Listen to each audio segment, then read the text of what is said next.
وسلم کا لایا ہوا دین، لایا ہوا قرآن اس امت کے لیے میرے محبوب نے پیش کیا۔ ماننے والوں نے مانا، کامیاب ہوتے چلے گئے۔ ابو بکر نے سنا تو صدیق بنتے چلے گئے، عمر نے سنا تو فاروق بنتے چلے گئے، عثمان نے سنا تو ذی النورین بنتے چلے گئے، علی نے سنا تو حیدر کرار بن گئے۔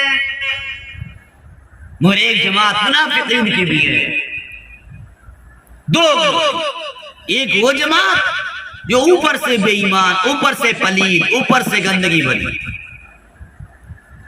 جس نے شروع سے سنا ہی نہیں، مانا ہی کوئی نہیں، اور ایک وہ جماعت، مگر افسوس ایک وہ جماعت مکاروں کی جو مسلمانوں میں آتے ہیں، مسلمانوں کی سی باتیں کرتے ہیں، اور جب اپنی مکار قسم کی کمیٹی میں جاتے ہیں ان کی سی باتیں کرتے ہیں۔ کیا آج کم ہے؟ ذرا احساس کریں۔ میرے محبوب نے بتایا منافق کی انسان ہے، جھوٹ بولے جو وعدہ کرے، جھوٹ بولے، بات بات پر قسمیں کھائے۔ آج کیا ہو رہا ہے؟ کیا ہو رہا ہے؟ ذرا سوچیں اس مجلس میں بیٹھے ہوئے، کیا ہم میں سے کوئی بچ رہا ہے؟ کوئی ہے طبقہ ایسا جس میں جھوٹ نہ بولا جاتا ہو، خیانت نہ کی جاتی ہو؟ کیا تم نے سمجھا مال میرا فری کرنا خیانت ہے؟ اگر آپ میں سے کہیں پر 3 بندوں نے، 5 بندوں نے، 2 بندوں نے بات کی، کسی کو اپنے راز کی باتیں دی اور اس نے اس کی بات کو کسی غیر سے کہہ دیا، یہ خیانت ہے۔ کبھی غور امانت میں خیانت کہ خیانت نہیں، اللہ پاک نے ہمیں ذمہ داری نواز کی دی ہے، کتنی ادا کرتے ہیں؟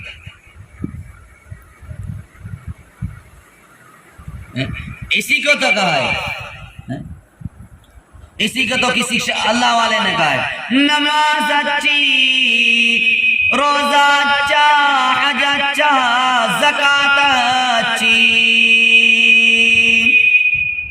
نماز اچھی، روزہ اچھا، حج اچھا، زکوٰۃ اچھی، باوجود ان کے میں مسلمان ہو نہیں سکتا، نہ جب تک کٹ مروں میں خواجہ اطرب کی عزت پر، خدا شاہد ہے میرا ایمان کامل ہو نہیں سکتا۔ ذرا شرم کریں، حیا کریں، کیا نیچے نیچے جبے پہننے کا نام ہی دین ہے؟ یہ پگڑ باندھ کر لوگوں سے دھوکہ دھڑی کرنا یہ دین ہے؟ مگر ان کے اندر ایک عیب بھی ہوتا ہے، اندر ایک مرض بھی ہوتا ہے۔ جو دین، ایمان، اسلام ترقی کرتا ہے تو اندر سے ڈھونڈتے رہتے ہیں، جڑتے رہتے ہیں۔ کسی کو اچھا دیکھ کر یہ خوش نہیں، کسی کی ترقی سے یہ خوش کوئی نہیں، کسی کی ترقی سے ان لوگوں نے کسی کو دیکھا یہ آدمی خوش ہے، اچھا ہے، بس ان کو جلن پیدا ہو۔ یہ منافقین کی پہچانوں میں سے بھی۔ ذرا سوچیں، فرما فی قلوبہم مرض فزادہم اللہ مرضا ولہم عذاب علیم بما کانوا یکذبون۔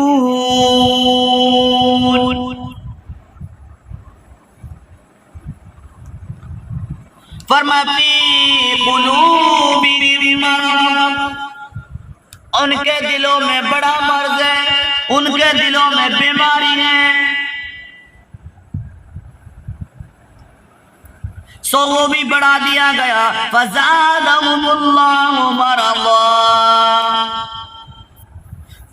سو وہ بڑھا دیا گیا، اللہ تعالیٰ نے ان کا مرض اور ان کے لیے سزائے دردناک دی، ان کے لیے دردناک عذاب کی اللہ رب العالمین نے خوشخبری دے دی۔ فرمائے بما کانوا یکذبون،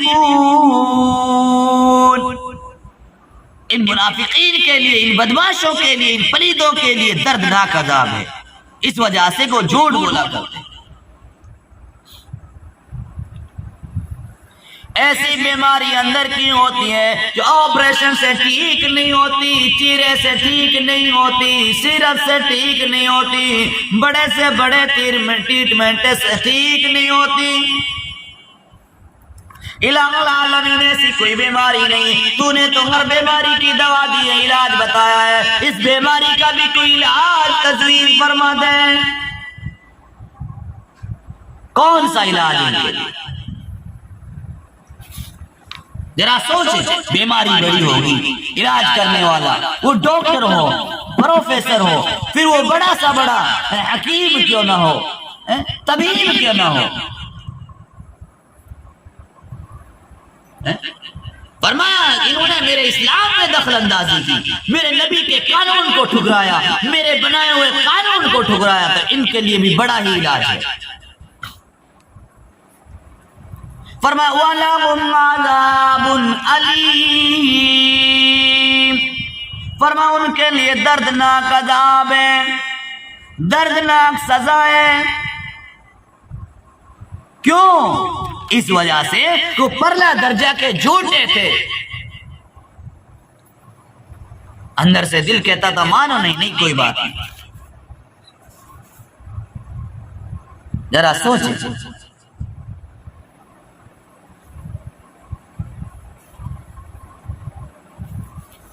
منافق پرہیزگار مکار اس لیے ہیں کہ ان کے دلوں میں مرض۔ حضرت ابن عباس رضی اللہ عنہ نے فرمایا مرض سے مراد شک و شبہ کی بیماری ہے۔ کہتے ہیں اچھی بات ہے، بات تو اچھی ہے، اور مانتے کیوں نہیں؟ پھر مرض بڑھتا چلا جاتا ہے۔ جنید بغدادی رحمت اللہ علیہ نے فرمایا کہ دلوں کے امراض نفس کی خواہش کو پورا کرنے سے یہ پیدا ہوا۔ منافقوں کے دلوں میں جو کفر چھپا ہوا تھا اس کو اللہ تعالیٰ نے مرض سے تعبیر فرمایا، اور پھر یہ فرمایا کہ ہم نے ان کے مرض کو اور زیادہ بڑھایا، وہ جتنا جڑتے تھے اور زیادہ اللہ ان کے جڑا دیتا۔ اس طرح کے مذہب اسلام کو روز بروز وہ ترقی میں دیکھتے، اسلام کی مذہب اسلام کی ترقی ہوتی دیکھتے، مسلمانوں کی تعداد میں بڑھوتری دیکھتے، مسلمانوں کی تعداد کو بڑھتا ہوا دیکھ کر انہیں حسد ہوتا تھا، انہیں جلن ہوتی، ان کا مرض بڑھتا جاتا تھا۔ حضور پاک صلی اللہ علیہ وسلم کی روح کو صحت بخشنے والی باتیں جب نازل ہوتی گئی، ان کے مرض میں ان باتوں کا انکار کرنے کی وجہ سے زیادہ اس طرح کا مرض بڑھتا چلا گیا۔ مریض کو یہ بیماری زیادہ بڑھا دی گئی، مریض کفر پر لعنت خدا کی۔ اس طرح کے کفر کا جو مریض ہے، اس مریض کفر پر لعنت خدا کی، مرض بڑھتا گیا جو دوا کی۔ مسلمانوں ذرا سوچو، یہ تیسرے طبقے کے لوگ بڑے اسلام کو نقصان دے، ان کی نشانیوں میں سے نشانی یہ بھی بتائی وَإِذَا قَامُوا إِلَى الصَّلَاةِ قَامُوا كُسَالَىٰ، فرمایا جب وہ نماز کے لیے کھڑے ہوتے ہیں، نماز پڑھنے کے لیے کھڑے ہوتے ہیں، فرمایا وَإِذَا قَامُوا إِلَى الصَّلَاةِ قَامُوا كُسَالَىٰ يُرَاؤُونَ النَّاسَ وَلَا يَذْكُرُونَ اللَّهَ إِلَّا قَلِيلًا۔ ہائے ہائے ہائے، صاف اعلان فرما دیا، ان کے مرض کے بارے میں صاف کھول دیا، ان کے عیب کو ظاہر کر دیا۔ فرمایا ان المنافقین یخادعون اللہ وهو خادعهم، بلا شبہ منافق لوگ چال بازی کرتے ہیں، اللہ سے جو دھوکہ دہی کرتے ہیں، حالانکہ اللہ تعالیٰ اس چال کی سزا ان کو دینے والے ہیں۔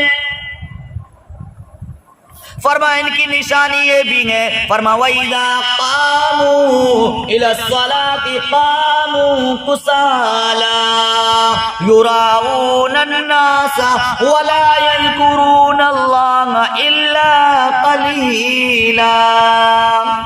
فرمایا جب نماز کو کھڑے ہوتے ہیں تو بہت ہی کاہلی کے ساتھ کھڑے ہوتے ہیں۔ فرمایا منافقین کی نشانی یہ ہے کہ جب نماز ضرور پڑھتے ہیں، صحابہ کرام کے دور میں منافق نماز پڑھتے کہ نہیں پڑھتے تھے؟ سب میں کھڑے ہوتے نظر آتے تھے، رکوع سجدہ کرتے نظر آتے تھے، مگر عیب تھا کہ نماز پڑھتے تھے سستی سے پڑھتے تھے۔ فرمایا ان منافقوں کی نشانی یہ ہے وَإِذَا قَامُوا إِلَى الصَّلَاةِ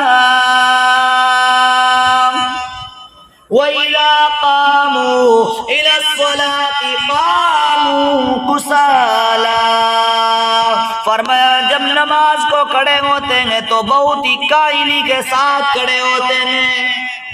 پتہ چلا نماز میں سستی کرنا یہ منافقین کا عمل ہے۔ اور سنو، فرمایا یراؤن الناس ولا یذکرون اللہ الا قلیلا، فرمایا ان منافقین کی ایک نشانی یہ بھی ہے جب کوئی نیک عمل کرتے ہیں تو دکھلاوا کرتے ہیں، اپنی واہ واہی کے لیے مرتے ہیں، دکھلاتے ہیں تاکہ لوگ سمجھیں یہ تو بڑے اچھے لوگ ہیں، بڑے نیکوکار لوگ ہیں، نماز پڑھتے ہوئے نظر آتے ہیں۔ تو میرے پیارے دوست اور بزرگوں، کیا فرمایا؟ یہ دکھلاوا کرتے ہیں، دیکھتے نہیں ہو حاجی صاحب آج کیا ہوا، دیکھتے نہیں ہو آنکھیں سرخ ہو رہی، رات میں تہجد پڑھی۔ اور کون سی ان کی نشانیاں ہیں؟ فرمایا وَلَا يَذْكُرُونَ اللَّهَ إِلَّا قَلِيلًا، اور فرمایا ان منافقین کی نشانی یہ بھی ہے نماز میں سستی نہیں کرتے، بلکہ ان کے ساتھ میں گھٹیا عمل یہ بھی کرتے ہیں کہ ذکر کرنے کے ساتھ میں ذکر میں بھی سستی کرتے ہیں،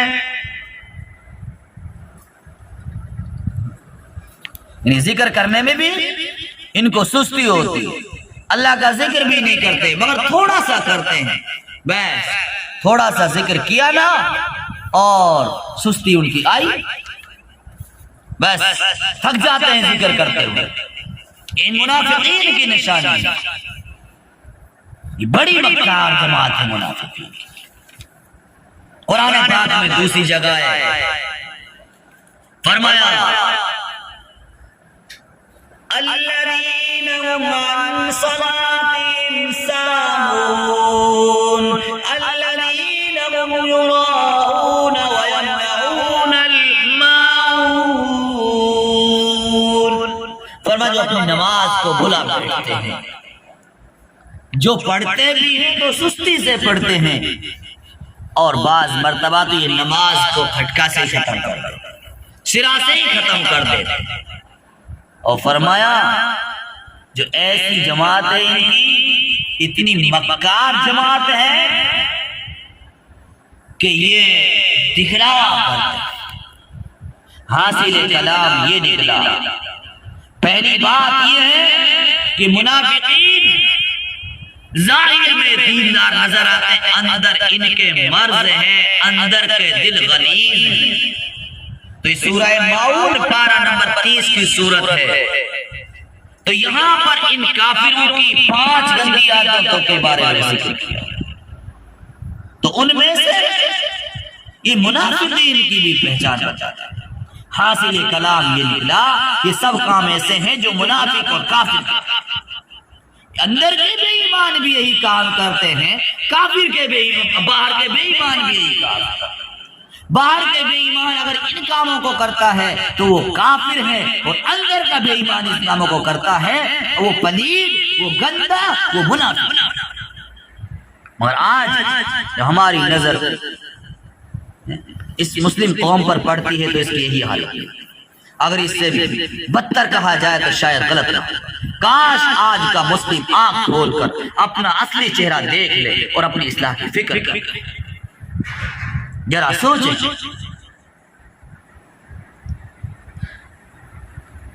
احساس کریں کہ منافقین کی جماعت کیسی جماعت ہے، کیسی پلید جماعت ہے. ہائے ہائے، ایسی جماعت ہے.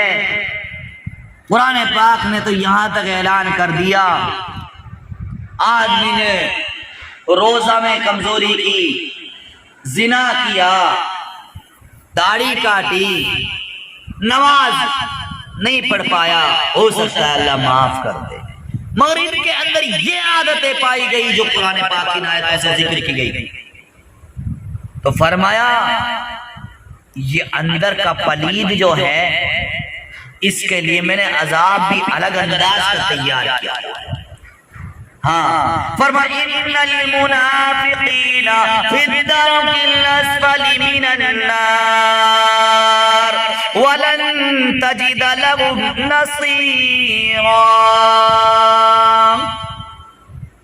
فرمایا ان منافقین کے لیے، فرمایا بلا شبہ منافقین دوزخ کے سب سے نیچے کے طبقے میں جائیں گے. اور فرمایا نیچے کے طبقے میں چلے گئے، کوئی چودھری آئے، پٹھان صاحب آئے، حاجی صاحب آئے، قاضی صاحب آئے، سفارش کر دوں، میرا رشتہ دار ہے، میرا دوست ہے، میرا ملنے والا ہے، کام چلے گا. فرمایا نہیں، فرمایا وَلَن تَجِدَ لَهُمْ نَصِيرًا. ہائے ہائے، اور تو اور بات فرمایا ہر کسی کا کوئی مدد کرنے والا نہیں، کوئی مددگار نہیں ہوگا. ذرا غور کریں، تم نے کبھی غور کیا؟ وہ بے ایمانوں کو بتا دو یہ باتیں، سونا بڑا قیمتی ہے، مگر ہم نے کئی بار زندگی میں سنا بھی ہے، دیکھا بھی ہے، سونا کو ہم نے کئی بار سونا پڑا.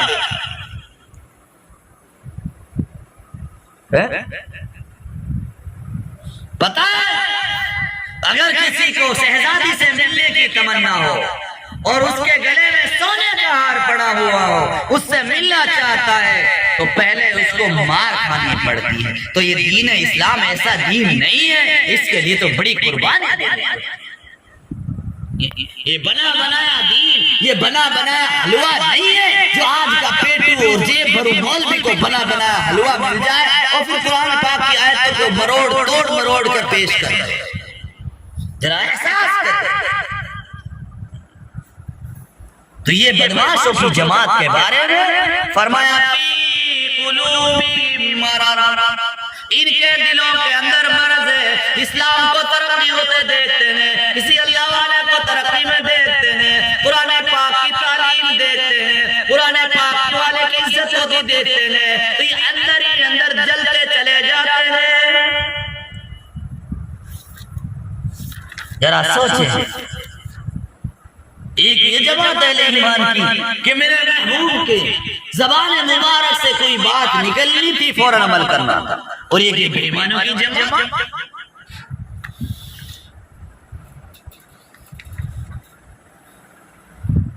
بتائیں آیت عثمان یوں قربانی نہیں دی، کچھ اس دین میں دیکھا تبھی تو نا. اور لوگوں تمہیں معلوم ہونا چاہیے تمہارے مسجدوں کے نام الگ ہوتے ہیں، محلوں کے ناموں پر ہوتے ہیں، مسجدیں ٹھیکیداروں کے ناموں پر ہوتی ہیں، خان کے نام پر ہوتی ہیں، حاجیوں کے نام پر ہوتی ہیں، قاضیوں کے نام پر ہوتی ہیں. اور جاؤ مسجد مدنی میں جا کر دیکھو، مدینہ کی مسجد میں جا کر دیکھو، مسجد نبوی میں جا کر دیکھو، عثمان سے جا کر پوچھو عثمان تو بتا تیرے پاس میں ایسی کیا بات آئی 40 دن تو نے فاتح کر کے گزارے، 40 دن تک فاتح کیا. اور پوچھا گیا عثمان تم کو تو ان ظالم کو بھگا دے؟ کہاں میرے نبی کا شہر ہے، کہا مکہ چل دے کا چھوڑ کے نہیں جا سکتا، کہا میرے یار کا شہر ہے. مگر یہ مکار کو یہ کہیں نہیں چھوڑ، یہ فرمایا ان مکاروں کی عادت ہے۔ اور آج مسلمانوں اور آجیوں کاریوں شرم کرو، آج جھوٹ ہماری زبان پر ٹکا رہا۔ جبکہ حضرت عبداللہ بن عمر رضی اللہ عنہ روایت کرتے ہیں کہ محبوب کریم صلی اللہ علیہ وسلم نے ارشاد فرمایا، بندہ جب جھوٹ بولتا ہے تو اس کے جھوٹ کی بدبو کی وجہ سے فرشتہ ایک میل دور چلا جاتا ہے۔ اسی طرح غیبت ان اندر کے پلید اور ان منافقین کی ایک پہچان یہ بھی ہے کہ ان کے اندر غیبت کرنے کی عادت ہے۔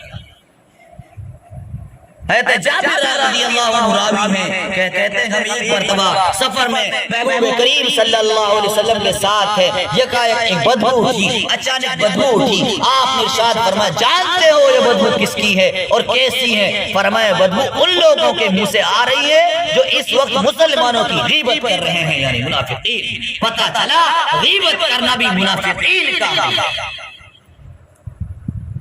ذرا سوچیں کیا ہم آج غیبت سے بچ رہے ہیں؟ حدیث میں تو یہاں تک فرمایا غیبت کرنا زنا سے بھی بدتر گناہ ہے۔